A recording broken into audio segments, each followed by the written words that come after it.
الله أكبر الله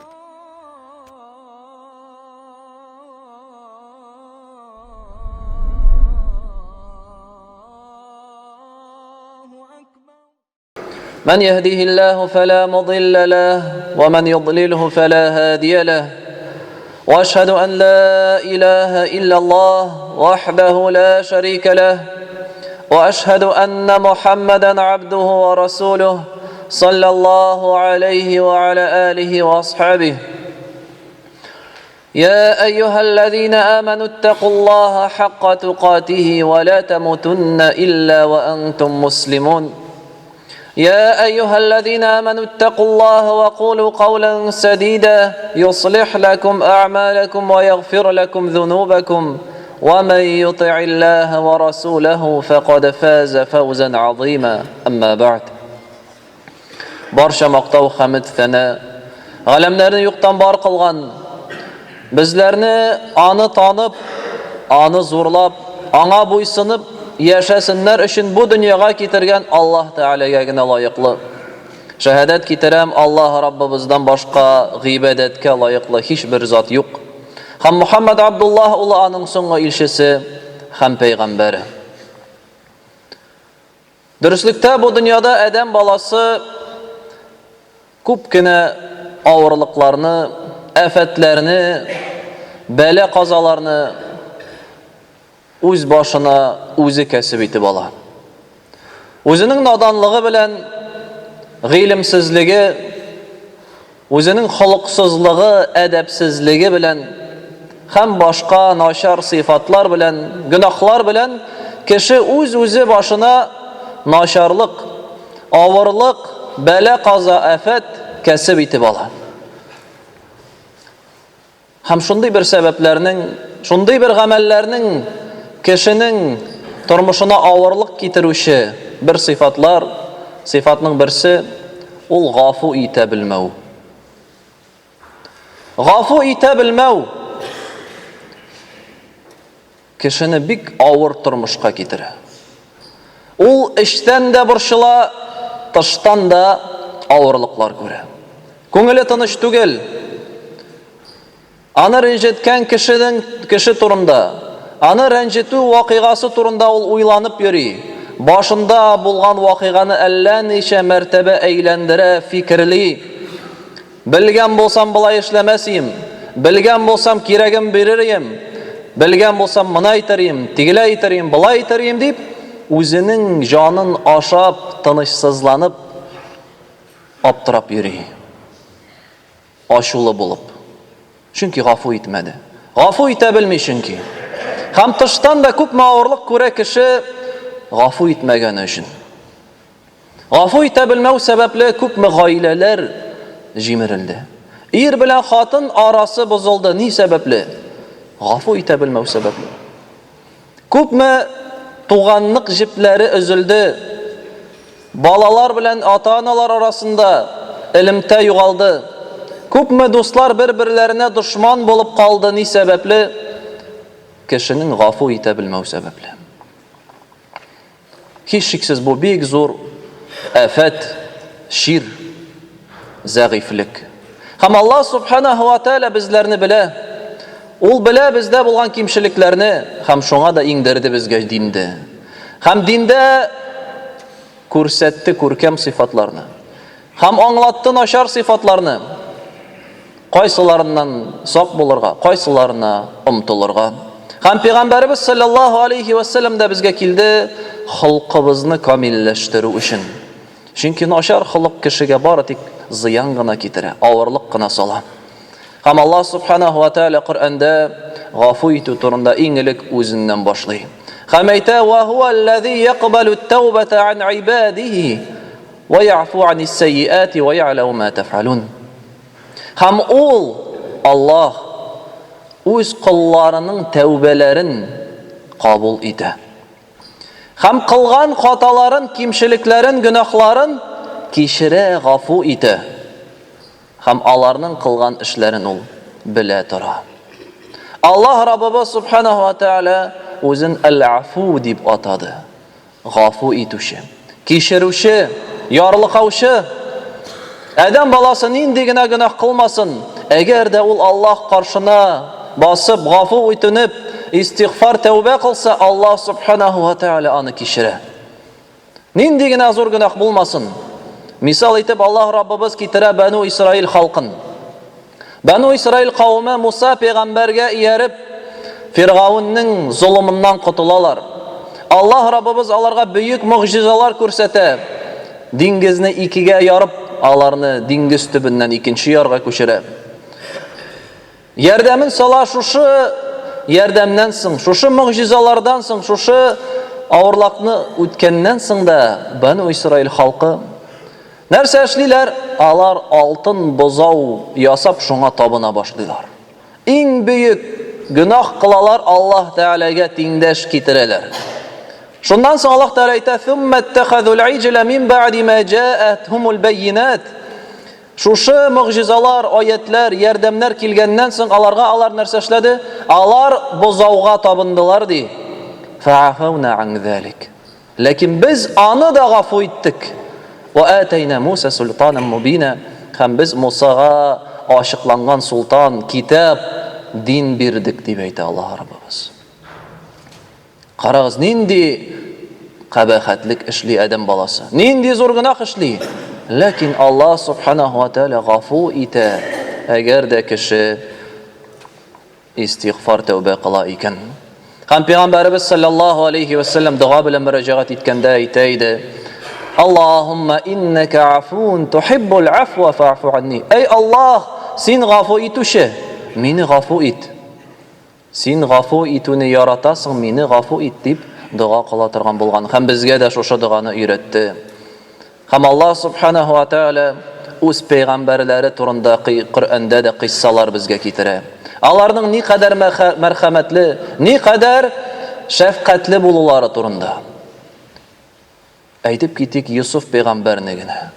Юсуф пәйгамбәрне бала чагында бер туган абыйлары нәрсә эшли? Гаиләсеннән айырып, аны ялганлап куйга аталар. Сабый баланы. Куйга атып китәләр. Әти-әнисеннән, гаиләсеннән мәхрүм кала.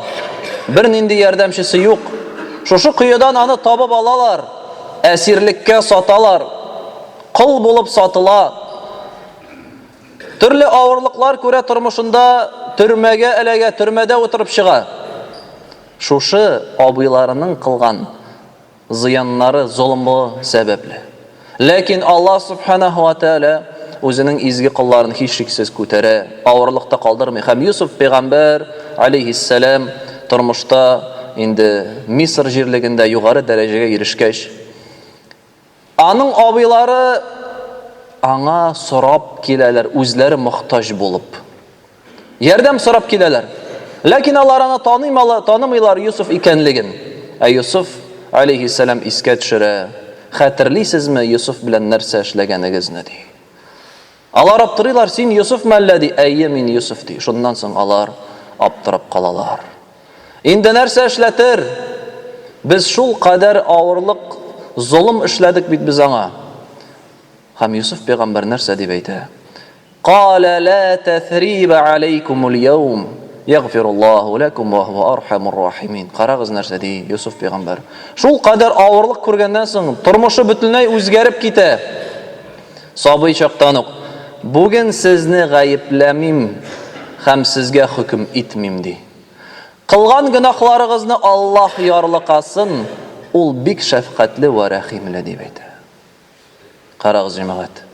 Һәм Аллаһ субханаһу ва тааля үз сөекле пәйгамбәре Мухаммадка да саллаллаһу алейхи ва саллям боерды: "Худил афва ваъмур бил урфи ва а'рид анил җахилин." Гафу итә бел һәм изгелеккә өндәвә, наданнардан шитләш дип әйтте. Буйра гафу итә бел дип әйтә. Һәм пәйгамбәрбез саллаллаһу алейхи ва саллям аны тулысынча тормышына ашыра бу әмерне. Әгәр дә без аның сирасын, тормыш тарихын, биографиясын укысак, ни кадәр күп авырлыклар күрә. Нинди кыенлыклар күрә дингә чакырган вакытта.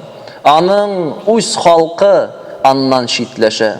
Аны куа, аны сүгә, аны гаепли, аны рәнҗетә, аңа яла яга, аны аш тота. аңа үлем белән яный, аны туган җиреннән, туган шәһәреннән күченеп китергә мәҗбүрли.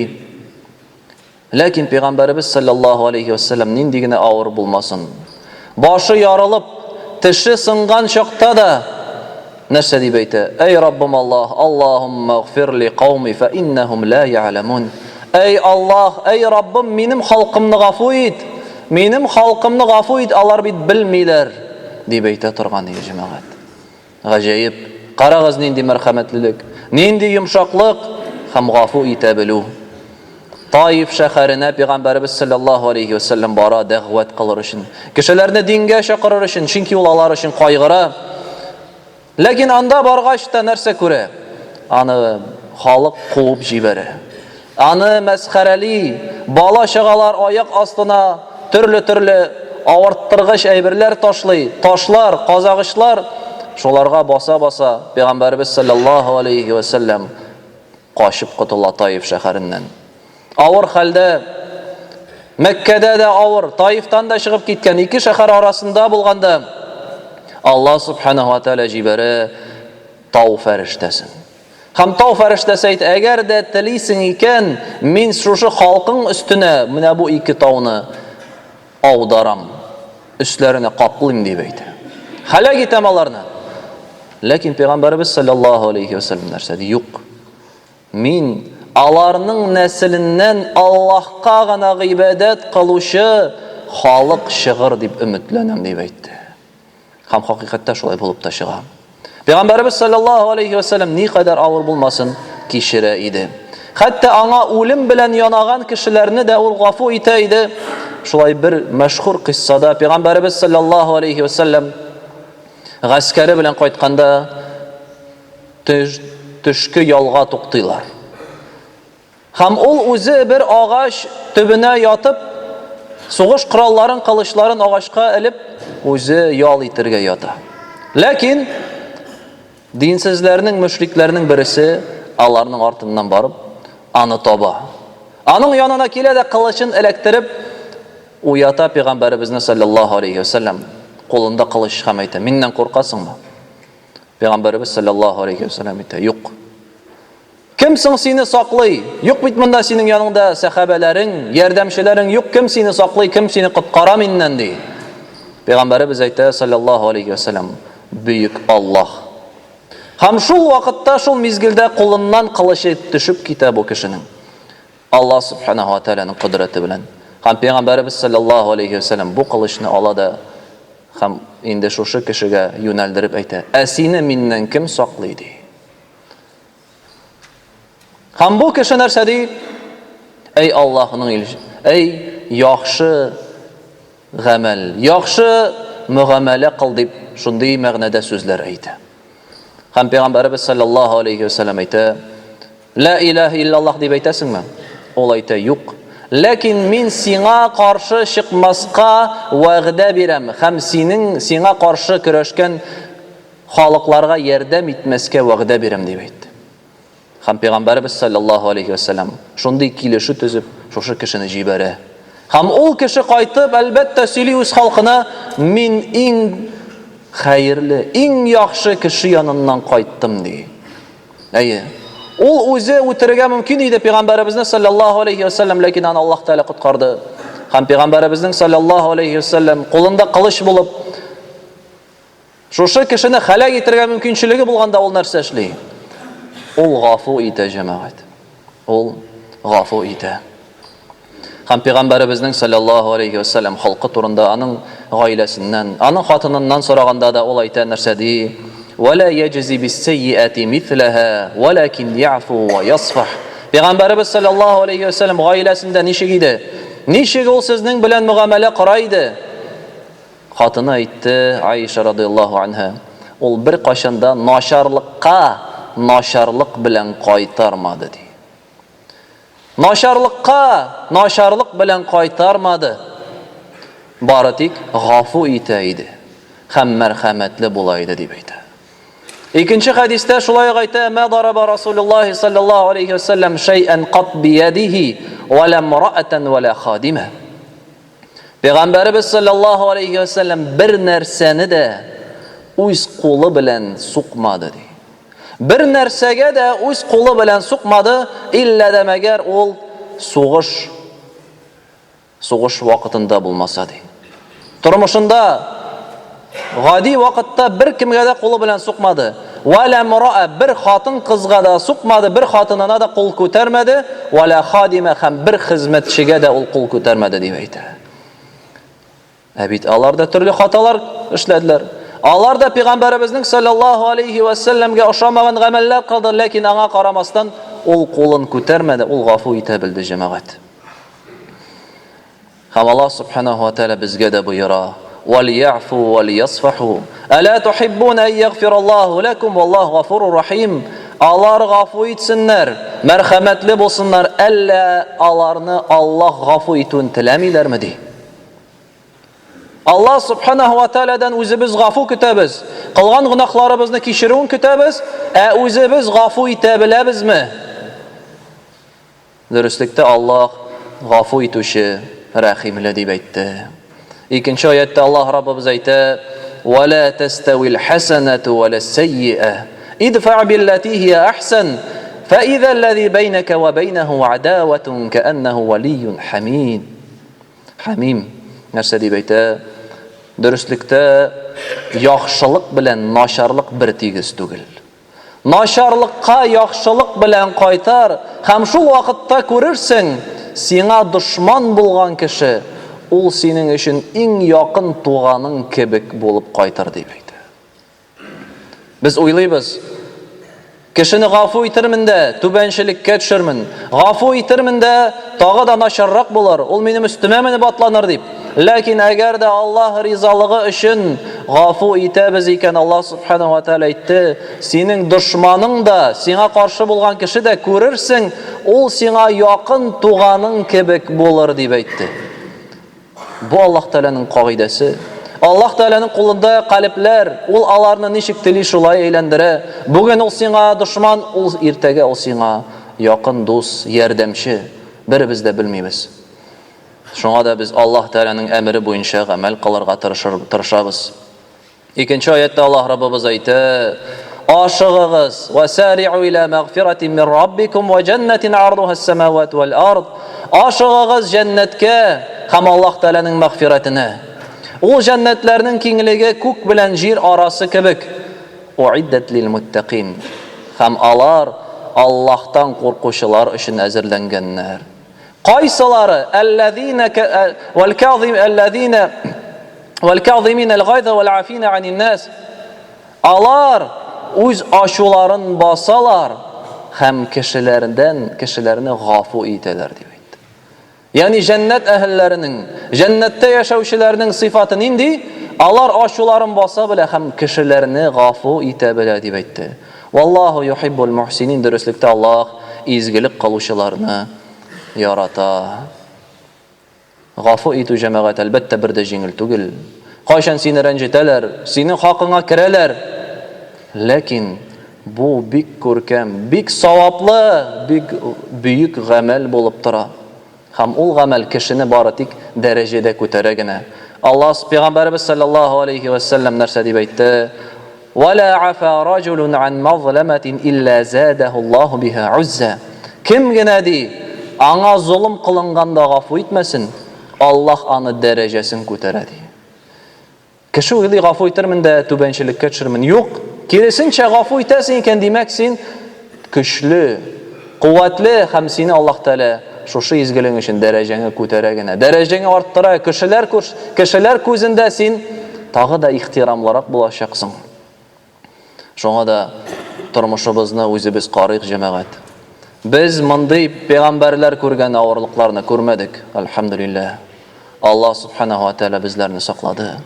U qadar og'irliklar, u qadar zulm payg'ambarlarga ishlangan kabi ishlanmadi. Qoy bir şaqda g'odiy aybir ishingina da ashuvimiz chiqib ketadi. G'odiy so'z ishingina da biz kechira olmaymiz, ush olirga tiliymiz. Mashinada borgandagina birisi kestirdi. Narsa chiqa og'izdan, nindi so'zlar chiqa. O'z-o'zimizga ziyon solamiz jamoat. гаиләбездә хатыннарыбыздан күрәбез кимчелек, балаларыбыздан тыңламаучылык, яисә ирләр хатыннарына күрсәтә нәрсәдер.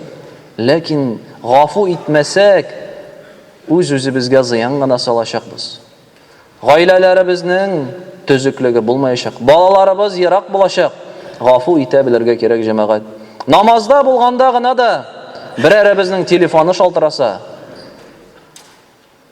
кешенең күңелендә нинди ашу туа. Сөндермәгән инде телефонын. Ничә тапкыр әйттеләр инде. Онытырга мөмкин, җәмәгать. Шуны һәрберебез истә тотыйк, без адәм балалары. Без кеше, без барыбыз да зәгыйф, без барыбыз да кимчелекле. Онытырга, хаталанырга барыбыз да мөмкин. Бүген ул хаталанды, иртәгә син хаталанасың. Бер кашанда без камил булмыйбыз. Аллаһ Тәгалә генә камил. Ул гына кимчелексез, шуны истә тотыйк, җәмәгать. Һәм шул вакытта тормышыбызда кемдер безне рәнҗетсә, авыр сүз әйтсә, гафу итәргә тырышыйк. Гафу итә белик, җәмәгать. Шул вакытта тормышыбыз имин, бәрәкәтле, бәхетле булыр һичшиксез, иншаллах. أقول قولي هذا واستغفر الله العظيم الجليل لي ولكم ولسائر المسلمين فاستغفروه إنه هو الغفور الرحيم.